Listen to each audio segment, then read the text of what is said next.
Գյուրջան Կասկադ, ցանկացած համեմատություն մեր օգտին է։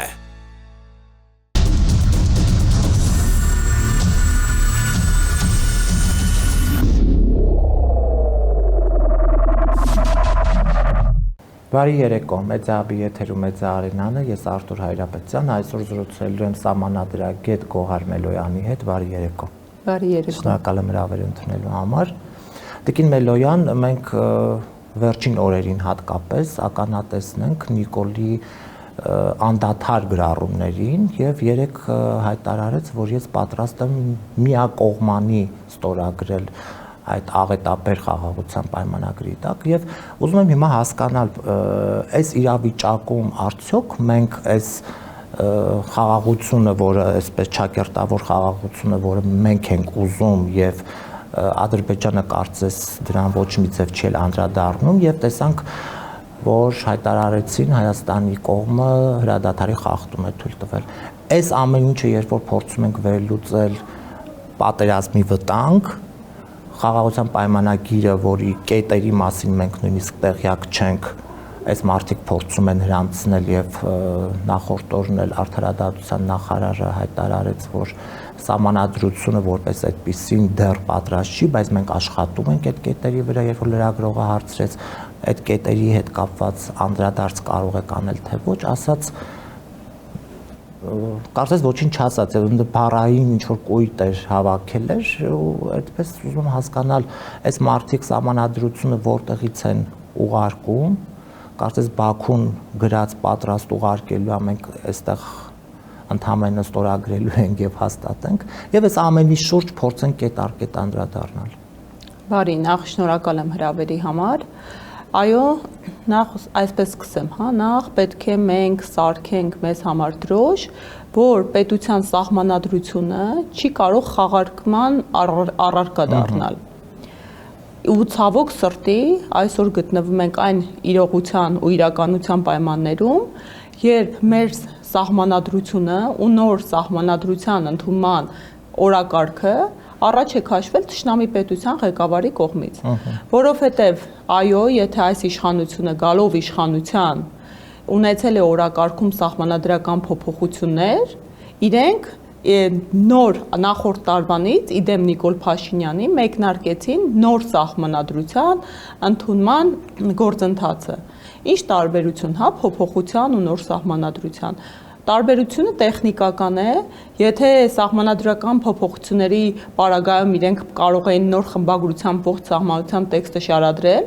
այս պարագայում իրենք կաշկանդված էին սահմանադրության նախաբանում եւ անփոփոխելի հոդվածներում փոփոխություն կատարելու։ Երբ ասում են նոր սահմանադրություն ենք ընդունում, ակնհայտ է, որ թիրախ նպատակ կա, այդ հենց նախաբանը որում էլ հենց ադրբեջանական ու թուրքական կողմերը պահանջ ունեն փոփոխության եւ անփոփոխելի դրույթները ու ամբողջ process-ը, այս 6-ամյա իրենք եկել են իշխանության 18 թվականին, մենք այսօր 2025 թվականում ենք։ Այս ողջ ժամանակահատվածում ունեցել են արդեն 2 ձևավորված սահմանադրական բարեփոխումների հանձնաժողով։ Հաջողել են իրենց իսկ կողմից սահմանած ժամկետները խախտել, որովհետև կար վարչապետի որոշում, որի հիման վրա ձևավորվել են այս հանձնաժողովները, հետո մեկը անվավեր է ճանաչվել, քանի որ եթե չեմ սխալվում դրանցից առաջինը կազմալուծվեց իրավաբան գիտնականների դրա կազմից դուրս գալու հիմքով եւ ունեն սահմանված ժամկետ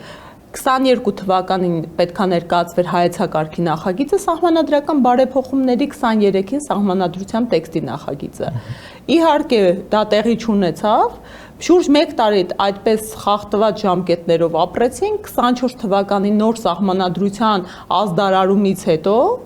ընդունվեց լրացումներ, փոփոխություններ կատարվեցին այդ որոշման մեջ վարչապետի եւ նոր ժամկետներ սահմանվեցին եւ նաեւ նոր սահմանադրություն ընդունելու գաղափար այնտեղ սահմանվեց։ Նոր ժամկետները 2026 թվականն են, որի ընթացքում պետք է հայեցակարգը եւ սահմանության տեքստը ներկայացվեն։ Այստեղ ամփոփելով այս process-ը բաժանենք մասերի, հիմա սահմանադրական բարեփոխում։ Տեսեք, Արդարադատության նախարարի երեկվա խոսույթը շատ կարևոր էր, որովհետև ինչպես ընդգծեցիք, ոչինչի մասին էր։ Մարդը խուսանավեց որևէ հողեղեն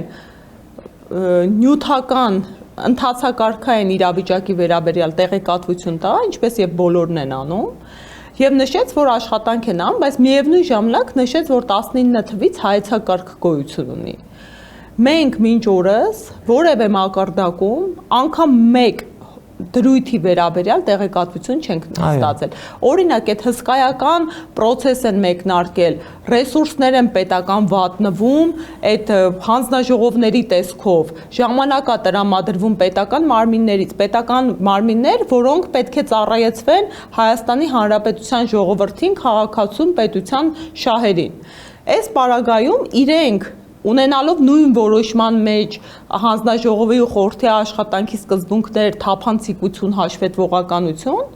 գեթ մինչ օրս 6 տարվա ընթացքում մեկ նյութական օրինակ չեն բերել, թե ինչ փոփոխություն են պատրաստում անել։ Էլ չասեմ, որ թևակողել են նոր սահմանադրության փուլ, իսկ նոր սահմանադրությունների ժամանակ պետք է պետությունը ու տվյալ իշխանությունը ինչ-որ կմախքային էական փոփոխություններ ներկայացնի, որպիսի հիմնավորի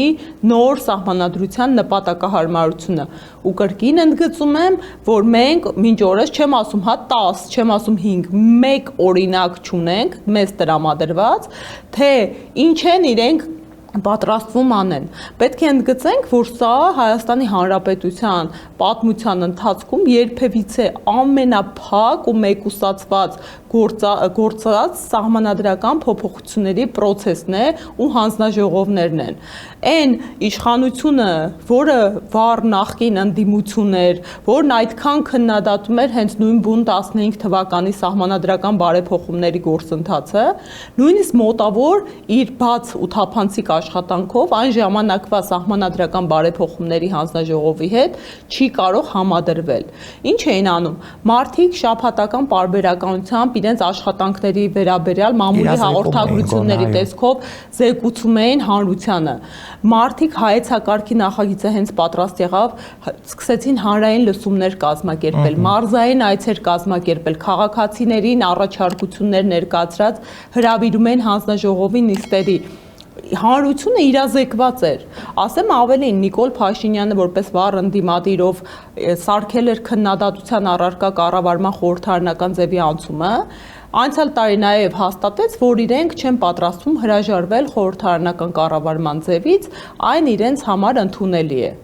Այսինքն եւս մեկ փաստարկ առ այն, որ որևէ էական կմախքային փոփոխություն, իշխանության թևերի մեջ հավասարակշռման ու զսպման մեխանիզմների տեղաշարժում չեն նախատեսում, որևէ նոր պետական մարմնի ձևավորում, այն դեպքում միակ բնագավառներից ասում են մարդու իրավունքների բնագավառն ենք կարգավորելու, այն դեպքում, երբ մարդու իրավունքների գլուխը Հայաստանի Հանրապետության սահմանադրության լավագույն օրինակներից մեկն է ճանաչված Եվրոպայի ըստ միջազգային կառույցների։ Այստեղ գալիս ենք ամփոփելով այն պնդման, որ մինչ օրս մեր դաշտում առկա միակ տրամաբանական, փաստահեն պատճառը նոր սահմանադրության ընդունման, դա երկու թշնամի պետությունների օրակարգային պահանջն է։ Միայն Ալիևը նախորդ տարվա ընթացքում շուրջ 3 տասնյակ անգամ պնդել է ու խոսել է մեր սահմանադրական փոփոխությունների անհրաժեշտության մասին։ Այստեղ մի փոքր տեսական հիմք կներեք ավելացնենք։ Տեսեք, Վենետիկի հանձնաժողովը, որը հեղինակավոր Եվրոպայի խորհրդի կազմում գործող խորհրդակցական ձայնի իրավունքով մարմին է,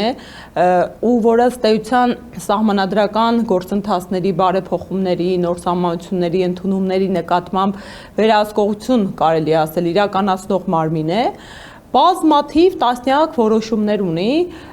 կարծիքներ որոշումների տեսքով ու կարծիքների մեջ կարմիր թելով անցնում է նախ հենց թափանցիկության, հանրային հաշվետվողականության ու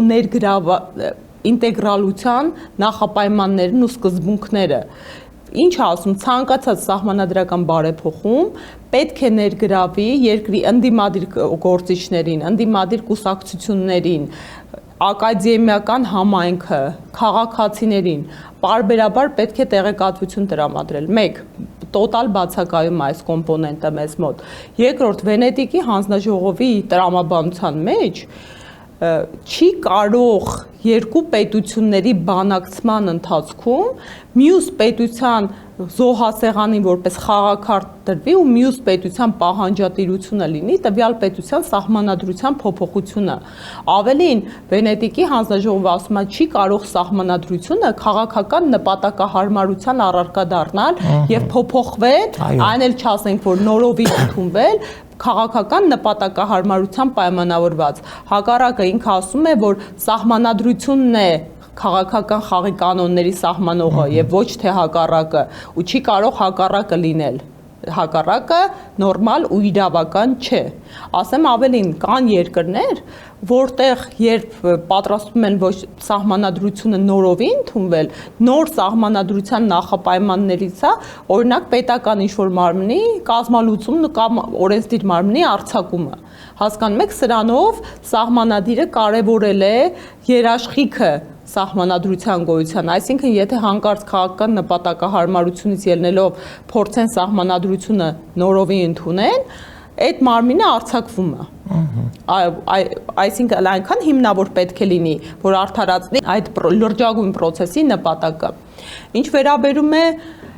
խաղաղության, ճակերտավոր խաղաղության համաձայնագիր, պայմանագիր, նաև բառախաղից սկսած մինչև միակողմանի ստորագրում։ Պետք է ասենք, որ բառախաղը հնարավոր է մեկնաբանել այն սկզբունքով, որ իրենք խաղաղության պայմանագիրը սահուն կերպով վերածեցին խաղաղության համաձայնագրի, փորձելով խուսափել հետագայում ներպետական վավերացման գործընթացից, որովհետև մեր սահմանադրությունը ասում է, որ ռազմական ու քաղաքական բնույթի միջազգային պայմանագրերը ենթակա են ներպետական վավերացման։ Այն է սահմանադրական դատարանն է ներկայացում նախնական վերահսկողության եւ դրական եզրակացություն ստանալուց հետո ազգային ժողովը վավերացնում է այն։ Սակայն պետք է ընդգծենք, որ եթե նպատակը դա է, այն արդարացված չէ, որովհետև անկախ անվանումից կլինի դա համաձայնագիր, կլինի դա հայտարարություն, ինչպես նոյեմբերի 9-ի տխրահռչակ փաստաթղթի դեպքում էր, կլինի հուշագիր, սրանք բոլորը միջազգային պայմանագրերի տեսակներ են եւ միջազգային պայմանագիրը որոշվում է իրենում ներառված բովանդակությունից ելնելով, ոչ թե իր անվանումից։ Դա նաեւ կոնվենցիոնալ կարգավորում է։ Երկրորդ թիվ միջազգային պայմանագիր է դառնում, երբ երկու կողմերի միջև է կնքվում եւ երկու կողմերի համար իրավունքներ ու պարտականություններ է առաջացնում։ Եթե Նիկոլ Փաշինյանը միակողմանի ստորագրում է, դա որևէ երաշխիք խաղաղության մեզ համար չի ստեղծելու։ Դա բացառապես մանիպուլատիվ բնույթ ունի ներքին լսարանի համար, մեր ազգաբնակության, եւ հնարավոր է նաեւ ինչ-որ մանյովրելու եւ Ադրբեջանին միջազգային ճնշում գեներացնելու, հարկադրանքի դրդելու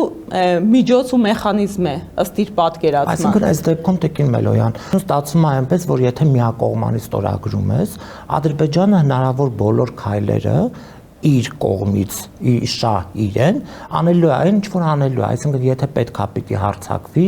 եթե պետքա այդ տարածքների տեսեք, որն է նպատակը, հայ, ըստ իրենց, ըստ մեզ չմեկնաբանում, ըստ իրենց խաղաղության պայմանագրի նպատակը այդքան ահասարսուր պատերազմից խուսափելն է ու երաշխավորելն է Հայաստանի Հանրապետության ազգաբնակչությանը նորմալ ազգային պետության պարագայում պետքա լիներ մեր տարածքային ամբողջականության երաշխավորումը, մեր ինքնիշխանության երաշխավորումը։ Բայց մենք որևէ երաշխիք չունենք այս պարագայում։ Մենք ներկայումս մի իրավիճակում ենք գտնվում, երբ Ադրբեջանը զինվորական ներկայացվածություն ունի մեր 4 մարզերում։ Մենք ներկայումս իրավիճակում ենք գտնվում, որ դեռ Ադրբեջանը չի վերադարձրել մեր գերիներին։ ինչպես կարելի է տվյալ պետության հետ, որ փաստերով էլ խոսույթից վերացարկվենք, ինչպիսի սպառնալիք տոնով են իրենք մեր մասին ու մեզ հետ խոսում, այդ թվում նաև Նիկոլ Փաշինյանի։ Նիկոլ Փաշինյանը կանգնում է մեզ հանրությանս, քարոզում է խաղաղություն ու խոսում է ձեռք բերված պայմանավորվածություններից, զուգահեռաբար հենց նույն ժամանակահատվածում Ալիևը ասուլիս է տալի, խոսում է, որ Փաշինյանը անվստահելի է եւ հայերի հետ չի կարելի գալ պայմանավորվածության։ Հասկանում եք, ծայրահեղ միմյանց հակասող թեզերը, մոտեցումները, ինչպես կարելի է այս դեպքում ձեռք բերել միասնական դիրքորոշում, այն էլ են իրողության պայմաններում, որ մենք գիտենք, հա, այդ արդեն փաստահեն դարձած ասույթը, որ ուզում ես խաղաղություն, պատրաստվիր պատերազմի, կամ ներկայիս միջազգային աշխարհակարգի փոփոխության պայմաններում, որ ուժն է ծնում իրավունք։ Մենք եթե ուզում ենք խաղաղություն, ամեն օր պետքա մեր բանակաշինության աշխատանքներին զարկ տրվեն օր, րոպե, վայրկյան կիրարկվեն այդ ուղղությամբ։ Դա է երաշխիքը մեր անվտանգության։ Իսկ հակառակ պարագայում, երբ դու քո քաղաքացուն հային քարոզում ես վախ, սպառնում ես դու քո իսկ քաղաքացուն պատերազմով անընդմեջ քո քաղաքական նպատակահարմարությունը եւ քո քաղաքական օրակարգը սպասարկելու համար, դա մեզ որևէ լավ տեղ չի տանելու։ Դա եթե այս պարագայում, հա, խաղաղության այդ տխրահռչակ փաստաթուղթը ստորագրվում է, Սահմանադրության փոփոխությունը դրանից առաջ պիտի լինի, թե հետո։ Տեսեք, ըստ լրահոսի մենք հիմա նախ մի հատ ընդգծենք ու արձանագրենք, որ մենք անշնորհակալ կարգավիճակում ենք գտնում, մենք հայկական հանրությունս, հայ ազգս, Հայաստանի Հանրապետության քաղաքացիներս, որովհետև ամենաշատը ժողովրդավարության եզրույթը շահարկած քաղաքական ուժը ամենամեկուսի կերպով է աշխատանքներ տանում։ Իրենք արդեն շուրջ 44-օրյա պատերազմից անցել է 5 տարի, 20 թվականին տեղի ունեցել, հետո բանակցային process-ներում են գտնվում։ 5 տարի է մենք չգիտենք ինչ են բանակցում ու ամեն անգամ մենք պատահականի ենք գալիս, հայտնվում է մի հատ post factum ստորագրված փաստաթուղթ ու մեր ազգաբնակչությունը ցայտնոտի մեջ է ընկնում։ 6 տարի է սահմանադրական փոփոխություն են իրականացնում, մեկ դրույթ անգամ չգիտենք ինչ են իրականացնում։ Սրանք հանրային հաշվետվողականության ինստիտուտից ակնհայտ հրաժարում են ու սրանք տանում են գալիս են որպես փաստ ապացուցելու, որ այս իշխանությունը աղերս չունի ժողովրդավարության հետ։ Իրանք ամբողջ գործունեության իրանց ձևով լրիվ ավտորիտար ռեժիմի դրսևորումներն են ворթեգրել։ Եվ ամբողջապես հակասահմանադրական են սրանց ամբողջ։ Հակասահմանադրականությունը կարող ենք անգամ թվել, հա, այտենց իշխանություն չի եղել, ասենք գործադիր ի սկզբանե ինչ եկել են իշխանության գործադիր իշխանության ղեկավարը կոչ է անում դատարանների շրջափակման, երբ դատարանը իր համար ոչ ցանկալի իրավական ակտ է ընդունում, գործադիր իշխանության ղեկավարը շրջափակում է օրենսդիր մարմինը։ Սրանք սահմանադրության ակունքային սկզբունքների, օրինականության սկզբունքի, որովհետև ինքը պարտավոր է միայն կատարել այն, ինչ օրենքն ու սահմանությունը իրան լիազորել է։ Եթե ես եւ դուք որպես քաղաքացի կարող ենք անել այն, ինչ օրենքը մեզ չի արգելում, իրենք սահմանափակված են ու ամենացավալին կայանում է նրանում, որ ինքը հանդես չի գալի որպես անհատ Նիկոլ Փաշինյան եւ իրենց ողջ քաղաքական թիմը։ Իրենք բարձրաստիճան պաշտոնյաներ են եւ իրենց ցանկացած հայտարարություն, ցանկացած գործողություն մեր սերունդների համար ու մեր պետության ու ազգաբնակության համար հետևանքներ են ունենում, հետևանքային են։ Ու նույնը էս խաղաղության դարաշրջանին է վերաբերում, հա, բնականաբար կրկին եմ ընդգծում, խաղաղությունը բոլորիս համար բաղձալի է, ոչ ոք պատերազմի չի տենչում, բայց եթե մարդ կարողանում է վերլուծել, կարողանում է տրամաբանել, պետք է հասկանանք ոնց ենք այդ ուղղությամբ գնում։ Ամեն անգամ մեր ազգին, մեր պետությունը տկարացնելը հաստատ մեզ խաղաղության չի տանելու։ Հատկապես այն պարագայում, երբ թշնամին գլոբալ պլաններ ունի։ Իրենք արևմտյան Ադրբեջանի օրակարգ են վերակենդանացրել, իրենք Արցախի զավթման օրը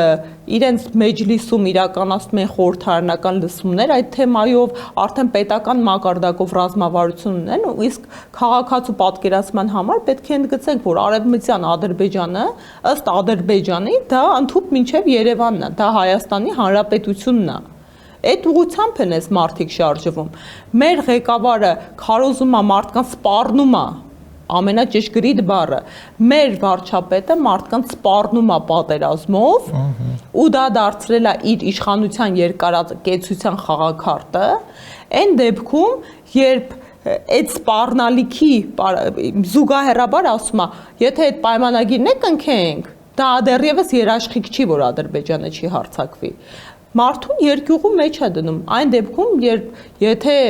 դու հանդիսանում ես գործադիր իշխանության ղեկավար, դու այդ բանակցային process-ի ղեկավարողն ես, եւ դու ասում ես, որ անգամ այդ բանակցային process-ը ամփոփելուց հետո ու այդ երկար սպասված փաստաթուղթը ստորագրելուց հետո չես կարողանալու երաշխավորես անվտանգությունը քո հանրության, դա արդեն իսկ հիմք է, որ դու հրաժարական ներկայացնես։ Դա քո ունայնության, որպես քաղաքական գործիչ,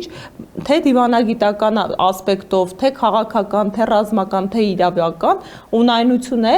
եւ դատարկաբանություն է։ Ու առաջինը այս ուղերձը պետք է մենք քաղաքացուն հասցնենք, որ իրենք չեն երաշխավորում ձեր անվտանգությունը եւ բնավ խաղաղության անվան ներքո այդ փաստաթուղթը խաղաղության մասին չէ։ Տիկին Մելոյան, օրինակ ընդդիմությունը շարունակաբար այս խաղաղության փաստաթղթի հետ կապված հայտարարում է, որ Հայաստանի Հանրապետության կապիտուլյացիայի ստորագրում է ստացվում, հա։ Այս դեպքում ինչու հենց տարածքային ամբողջականությունը դնում ենք մի կողմ, բայց նաև Տավուշում հենց հիմա արդեն սահմանազատման գործընթացներ են տեղի ունենում եւ արդեն խոսքը գնում է ոսկեպարին հանձնման հետ կապված։ Դեռ ավելի խորն է գնալու, որովհետև մենք այն ժամանակվանից հանրությանը իրազեկել ենք, նույն Նիկոլ Փաշինյանն ինքը անձամբ ընդունել էր, որ այսպես կոչված անկլավները ինքը ճանաչել է Ադրբեջանի տարածքային ամբողջականության մաս, երբ այդ տարածքները իրավականորեն Հայաստանի Հանրապետության մաս էին, Հայաստանի Հանրապետության տարածքային ամբողջականության մաս էին, այդ գյուղերը վարչատարածքային բաժանման մասին օրենքով ամրագրված են որպես հայկական գյուղեր, իրենց տեղանուններով,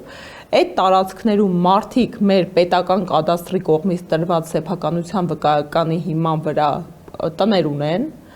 այդ տարածքներում ընտրական գործընթացներ են կազմակերպվել Հայաստանի Հանրապետության կենտրոնական ընտրական հանձնաժողովի կողմից, այսինքն իրավասուբյեկտությամբ լրիվ ապացուցված է, այդտեղ իրացվել են Հայաստանի Հանրապետության քաղաքացիների իրավունքներն ու պարտականությունները։ Ու գործադիր իշխանության ղեկավարը եւ իր թիմակիցները կանոնում ասում են, որ իրենց հողերն է վերադարձնում ենք։ Բնավ իրենց հողերը չեն, ես 3 հատ իրավական հիմնավոր փաստ ներկայացրեցի, ինչու են դրանք Հայաստանի Հանրապետության տարածք։ 1. Երկրորդ, հա իրենք իրավունք չունեն որոշում կայացնելու միանձնյա հանձնելու այդ տարածքները։ Ես հենց այդ էի ուզում հարցնել, ինչ օրինականություն ունի սահմանազատում եւ սահմանագծումը այն դեպքում ոչ խաղաղության պայմանագրերը հակասահմանադրական է։ Եվ որևէ փաստաթուղթ չստորագրել։ Դա իմ գնահատմամբ ակնհայտ հակասահմանադրական գործընթաց է, որովհետեւ 2015 թվականի բարեփոխված մեր սահմանադրությունը հստակ սահմանադիրը կամք է արտահայտել եւ դրույթ է նախատեսել, որ Հայաստանի Հանրապետության տարածքային ամբողջականության հետ կապված հարցերը որոշվում են հանրաքվեով։ Այսինքն սահմանադիրը այդ որոշման կայացումը առաքել է հայ ժողովրդին եւ ցանկացած իշխանություն կաշկանդված է ժողովրդի կամք ու ընտրական իրավունք ունեցող քաղաքացու կամքով հանձնելու ինչ-որ տարածք կամ համարելու ինչ-որ տարածք Ադրբեջանին կամ ոչ։ Այս իշխանությունը կրկին վերադառնանք հա նույն ձևակերպմանը, այս իշխանությունը ամենաշատը շահարկած ժողովրդավարության բառը, ամենաշատն է խախտել ժողովրդի ներգրավվածությունը ու ենթադրող գործընթացները սահմանադրական։ Այսինքն այս դեպքում հրաժարվեց հանրաքվեից տարածքային ամբողջականությունը փոփոխելու, ինչի պարտավորվածությունը ունեն ըստ էության սահմանադրական կարգի տապալում էր Երկրորդիվ, ինչ որ խեղաթյուրված իրավական ակտ կանոնակարգի տեսքով իրավական զարտուղի մտածելով ներկայացրեցին սահմանադրական դատարան, սահմանադրական դատարանը այդ փաստաթղթի լուրջ խնդրահարույց դրույթները քննարկելու ու գնահատական տալու փոխարեն անուղղակի կապեց մեր անկախության հռչակագրին, որն անձեռնմխելի փաստաթուղթ է, ու գնահատականներ հնչեցրեց իր զավեշտալի տխրահարճակ որոշման մեջ մեր անկախության հռչակագրին, այնուամենայնիվ դրանով է Թուրքիան ու Ադրբեջանը չբավարարվեցին, ենթադրվում էր, որ դա եւս մի իրավական զարտուղի է հավանական հանրաքվեից խուսափելու համար։ Ու այնուամենայնիվ հանրաքվեի պահանջը սահմանադրության փոփոխման տեսքով մնաց օրակարգում թշնամի պետությունների ու արդեն համապատասխանաբար էլ մեր իշխանությունների քաղաքական օրակարգում է դեռ մնացել։ Երիմա Տիկին Մելոյան, ստացվում է այնպես, որ մենք այս հատկապես այս վերջին 3 տարիների ընթացքում իշխանությունը հնարավոր բոլոր հակասահմանադրական քայլերը եւ նախաձեռնությամբ կարողացել է իրեն հարմար եւ Ադրբեջանին հարմար փաստաթղթեր ստորագրել եւ մեր ամբողջական տարածքային ամբողջականությունը կիսելով մաս-մաս բաժանել։ Այն դեպքում, որ մենք դարել ենք տարածաշրջանում եւ ընդհանրապես զիջող մի պետություն, որը ունի պահանջներ։ Օրինակ, երբ որ մենք խոսում ենք խաղաղության այդ փաստաթղթի մասին, մեր կողմը երբեք իշխանությունը երբեք չի խոսում, ինչ պահանջներ ունենք մենք Ադրբեջանից։ Հիմա մեր սուվերեն տարածքում թշնամին նստած է։ Գերիներին դուք անդրադարձաք, գերիների մասին որևէ խոսք չկա, ընդհակառակ ասում են, երբ որ մենք գերիների մասին խոսենք, այնտեղ գերիների վիճակը ավելի կբարթանա։ Այսինքն ստացվում է այնպես, որ մենք այլևս ոչինչ չունենք անելու, այսօր էլ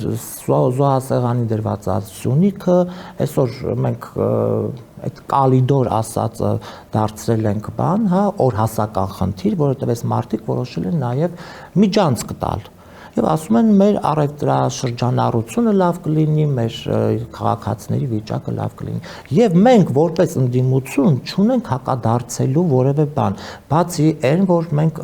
չգիտեմ, սղագրելու դիտորդի կարգավիճակում ենք սկսել հանդես գալ եւ ընդվզում որպես այդպեսին չկա։ Եվ սրանք անում են ինչ որ անում են։ Ցավոք հակազդելու ու հակադարձելու շատ բան կա ու հիմնավոր է այդ ամենը, անհամեմատ հիմնավոր է։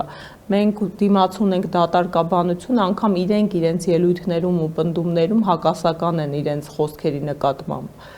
Այո, խնդիրը այն է, որ գործնականում մեր հասարակությունը, մեր ազգաբնակչությունը հանդուրժում է անհանդուրժելին, որովհետև շատ վաղուց կարմիր գծերը հատվել են եւ կապիտուլացված իշխանությունը պատերազմն այդպես ծանր պարտության եւ հետևանքներով չէր կարող վերարտադրվել եւ շարունակել պաշտոնավարել։ Ես միշտ նշում եմ, եթե իրենք այդ մարդիկ պաշտոնատար անձինք մի փոքր հայամետություն ունենային, ազգային շահով առաջնորդվող լինեն, իրենք իսկ հրաժարականներ կներկայացնեին, որովհետև չի կարող բանակցային սեղանի վրա մնալ պարտվող նույն իշխանությունը ու հավասար պայմաններում բանակցություն վարել։ Բնականաբար իրենք անընդհատ զիջողի կարգավիճակում են գտնվելու, դա դիվանագիտական կանոն է եւ մենք արդեն հետ պատերազմային շրջանում ճկված գլխիկոր միակողմանի զիջման գծի մեջ են գտնում ու դա է ամենաողբերգալին այն է, որ մեր իշխանությունները դա են քարոզում մեր ազգաբնակչությանը։ Մարդիկ, ինչպես լավ խոսք է, հա, խխնջացած են դարձել ու նպաստում է, որ մարդիկ այդպիսի կարգավիճակում մնան։ Պետք է մեջքը ուղենք, հա, ժամանակն է արդեն եկել, որովհետև յուրաքանչյուր հաջորդ օր ավելի վատ պայմաններում ենք հայտնվում, քան յուրաքանչյուր նախորդող։ Տեսեք 20 թվականի 44 օրյան ամփոփվեց այդ խայտառակ փաստաթղթով, նույն որում ձեր ասած միջանցքի նախապայմաններ արտացոլված։ Անկամ այդ որևէ դրույթ հայլային արտացոլում չուներ, գոնե որ տեսնեինք, որ հայկական կողմը բանակցել է նույնաբնույթ կարգավորում նախատեսել նույն Ադրբեջանի տարածքով միջանցք դեպի Ռուսաստան եւ այլն։ Բնականաբար բացակայում էր միակ որ ամոթալի է, ասում ենք հայամետ կարգավորումը, դա այն էր, որ բոլորը բոլորի դիմաց պարտավորվում էին անհետ կորածներին եւ գերիներին վերադարձնել։ Անկամ այդ թղթին տրված կարգավորումը, որը երաշխավորումը ապահովում են գերտերությունները, այս իշխանությանը չի հաջողվել կյանքի կոչել։ Հիմա արդեն ակնհայտ է, որ իրենք չունեն իրենց քաղաքական առաջնահերթությունների օրակարգում գերիների վերադարձը որևէ ձևաչափով, ավելին Ռուբեն Վարդանյանի փաստաբանը, ով հեղինակավոր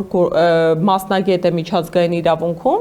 երբ կարդում ես գրառումները, այդ մարդը ուղղակի ապշած է մեր իշխանությունների գործելավոճին ու օրինակներ է բերում, հա, որ բոլոր հաջողությունների պատմություններում, երբ հակամարտող պետությունների միջև ապահովվել է գերիների վերադարձը, մեծապես աշխատանքը տվյալ պետության իշխանության կողմից է իրականացվել ու ընդհանրապես հնարավոր չէ առանց իշխանության ներգրավվածության, առանց պետության աջակցության այս գործը գլխի բերել։ Իսկ մեր իշխանությունները պաշտոնապես եւ հրապարակայնորեն հրաժարվել են գերիների վերադարձի ապահովումից ու չի կարող մի իշխանություն, որը անգամ չի կարողանում իր գերու վերադարձը ապահովել, խաղաղության երաշխավոր լինել մեր ազգաբնակչության համար։ Նախորդ օրը Պետրոսի մոտ հյուր էր Արսենը Թորոսյան, երբ որ հարց հնչեց Արցախահայության վերադարձի մասին Արցախ, նա շատ կոնկրետ հայտարարեց, ով է իրանց ձեռքը բռնել, նրանք կարող են հիմա էլ գնալ եւ ապրել այնտեղ։ Այստեղ տեսեք, այս հարցը ես այդ դրվագը տեսել եմ, բազմաշերտ է, նախ ով է ինքը։ Ինքը իրավասու ունեցող պաշտոնատար անձ է, հասկանում եք, քաղաքական թիմի անդամ է, բայց դիվանագետ չէ, իրավագետ չէ, բանակցային գործընթացի մասնակից չի եղել այս 30 տասնամյակների ընթացքում, իսկ Արցախյան հարցը դա Հայաստանի Հանրապետության կարևորագույն արտաքին քաղաքականության նախօրակարգերից էր ու ինչպես կյանքը ցույց տվեց, Արցախը երբևէ բեռ չի եղել։ Արցախը Հայաստանի Հանրապետության զրահաբաճկոնն էր։ Մարդիկ տգետ չէին, մարդիկ միամիտ չէին, մարդիկ զուտ կենացային նպատակներով չէին ապրում Արցախով ու այդքան ներուժ ներդնում արցախյան հարցին։ Արցախը այդ մեր ներկայիս սերնդի ամոթն է Արցախի կորուստը, որովհետև այնտեղ տարածքներ կա, որտեղ երբեք իրավիճակ պատմության մեջ չի եղել, որ հայ չբնակվի։ Հիմա հայաթափված է Արցախը ու գալիս ենք այն պնդման, որ այդ մարդը նախ ակնհայտ ատելություն է քարոզում, տարածում, երկրորդ ընդհանրապես այս process-ից որևէ բան ինքը գիտակ չէ ու չի պատկերացնում, երրորդը հայկական շահը Արցախի գոյության հետ ուղղակի պայմանավորված է։ Բնական է, չէ, որ մենք Արցախի արկայությամբ շատ ավելի շահական դիրքերում ենք եւ բանակցային գործընթացում եւ շատ ավելի խաղարկելի խաղաքարտեր ունենք, քան հիմա։ Իրանք այնպես չի, որ այդքան ամենախելացին էին նախորդ 3 ղեկավարներից ու իշխանություններից, ովքեր լուրջ փորձագիտական համայնքներ էին այս հարցերի շուրջ կոնսոլիդացրել, ովքեր բանակցային process-ում ներգրավել են գերտերություններին, Մինսկի համախմբի նախագահությամբ ու պատահական չէր այդքան ռեսուրս հարցը Արցախի հարցը տանում։ Արցախը նախ մենք պետք է ճանաչենք, որ մեր ծագումնաբանությունը գալիս է այնտեղից, իսկական հայկական տարածքներ են ու մենք ի տարբերություն մեր թշնամու պատմական առումով փաստահեն կերպով կարողանում ենք դա ապացուցել։ Երկրորդ, Արցախի հարցը, կրկին ընդգծում եմ, ուղիղ կարմիր թելով կապված է հայկական հարցի հետ, որովհետև այսօր չկա Արցախը ու կա իրավիճակ, որ ունենք Հայաստանի Հանրապետություն 4 մարզերում ադրբեջանական զինված ներկայությամբ։ Եթե այդքան խելացի հնարամիտեք Արցախն է հանձնեցիք, ասեմ նույն կապիտուլյացիոն շրջանին վերադառնանք, երբ դեռևս դադարեցվեց այդ խայտառակ փաստաթուղթը ստորագրվեց, իրենք ժամային ճշգրտությամբ Ադրբեջանին էին հանձնում տարածքներ, որոնք գտնվում են մեր հայկական զորքերի վերահսկողության ներքո։ Ու դրա դիմաց չէին ապահովում գոնե գերիների վերադարձ, էլի կետ, որը ստորագրված էր ու թղթին տրված էր։ հանձնեցին, ինչքան խաղաքարտ ունենք, նվիրում են ադրբեջանական կողմին։ Դա անգամ տրամաբանական չէ։ Ոչ թե դա ապիկարություն է, դա անտրամաբանական գործելավոճ է։ Բնական է, չէ, երբ օրինակ տալիս ես փաստաթղթով սահմանված 1 առաջին տարածքը, հետո երկրորդը, հետո երրորդը, ու միակ կետը, որ ըստ որի ինքը քո հանդեպ պարտականություն ունի, կյանքի չի կոչում, գոնե մինչև երրորդը չես հասնի։ Կխաղարկես։ Իսկ այդ խաղարկումը ես որևէ կերպ մեծ իշխանության կողմից չեմ տեսել։ Եվ երբ որ Արցախը շրջափակման մեջ էր, մենք ստորագրահավաքներով, որ Արցախը Հայաստան է եւ այլն, այդ լոզունգներով երբեք չի լինելու Ադրբեջանի կազմում, փորձում ենք ստորագրահավաքներով ինչ որ հարցեր լուծել։ Տեսանք, որ չստացվեց եւ Արցախը հանձնեց մեկ մարդ եւ այդ մեկ մարդը Նիկոլն էր։ Թեև նրանք ասում են, որ Արցախի իշխանությունները հանձնեցին։ Հիմա հարցը արդեն հասել է Հայաստանին եւ մենք տեսնում ենք, որ ընդդիմությունը որպես այդպեսին որևէ քայլ չի անում, ընդհակառակը պարակտվում է եւ որևէ համախմբում տեղի չի ունենում եւ սրբազան շարժման ինչ որ երեխաներ որոշել են ստորագրահավաք անել։ Այդ ստորագրությունը ինչքանով է այսօրեական։ Տեսեք, ես ամեն դեպքում ցանկացած նման ակցիա ողջունում եմ, որովհետև ինքը քաղաքական ակցիա է ակնհայտորեն, որևէ հենց բուն ստորագրահավաքի նպատակ չունի եւ քաղաքական ակցիա է հանրային իրազեկման համար, որով իրապես մեզ կարողա թվալ այսքան ահռելի ողբերգական իրադարձություններ են տեղի ունենում, ինչպես մեր հանրությունը չի սթափվում, ցավոք սրտի նաեւ մենք ունենք հանրային իրազեկման խնդիր։ Այո, կան մարդիկ, որ մոլորության մեջ են, որոշ տեղեկատվություններ ստանում, սթափվում են, կան մարդիկ, որ ընդհանրապես որևէ process-ից տեղյակ չեն, ու ամեն դեպքում ցանկացած իրազեկման ակցիա ողջունելի է, բայց նաև դրան զուգահեռ ես ունեմ համոզում, որ մեծամասամբ մարդիկ արդեն գալիս են գիտակցման եւ թեկուզ ինտուիցիոն մակարդակի արդեն զգում են վրա հասնող աղետը։ Ու հենց դրանով է նաև պայմանավորված, որ այս իշխանությունները չեն շտապում այդ հանրաքվեները կյանքի կոչել։ Եթե ակնհայտ է, չէ, իրենք համոզմունք ունենային, որ դրական ելք է ունենալու, արդեն վաղուց թե սահմանադրական փոփոխության, այսինքն արդեն նոր սահմանադրության ընդունման հանրաքվեն տեղի կունենար, թե այդ դեպքում տարածքային ամբողջականության հետ կապված հանրաքվե իրականացնել։ Դեռ Բաքուն չի գրել երևի սահմանադրությունը։ Տեսեք, նաև Նիկոլ Փաշինյանը չմոռանանք մեկնարկեց ու կատարեց էլի մի այլ վտանգավոր հայտարարություն տարածաշրջանային միտումով սահմանադրության մասին։ Սա եւս հերթական նախապայմանն է ու հերթական ականն է առ մեր ինքնիշխանություն, որովհետև տարածաշրջանային սահմանադրության գաղափարը ուղղակիորեն հակասում է որևէ պետության ինքնիշխանությանը, քանի որ տվյալ պետության սահմանադրության մեջ են ամրագրվում այդ պետության ազգի առանձնահատկությունները, սպეციფიკան ու կանխորոշվում է պետական կառավարումը, փոխհարաբերությունը հասարակություն եւ պետություն եւ ներկայացուցիչներ, ովքեր լիազորված են այդ իշխանությունը կրելու իրականացնել կառավարման ձև, տարածքային կառուցվածք, պետական ռեժիմ։ Հիմա երբ Գործադիր իշխանության ղեկավարը հայտարարում է տարածաշրջանային միտումով սահմանադրության գաղափարի մասին, դրանից ենթադրելի է, որ ինքը պատկերացում ունի այլ պետության շահի կամ այլ ազգի շահի ամրագրում քո սահմանադրության մեջ։ Իսկ դա գալիս է ուղղակի հակասելու մեր ինքնիշխանությանը եւ լրջագույն իրավական ու ազգային անվտանգության հարց է։ Շնորհակալ եմ զրույցին։ Նմանապես։ Կհանդիպենք։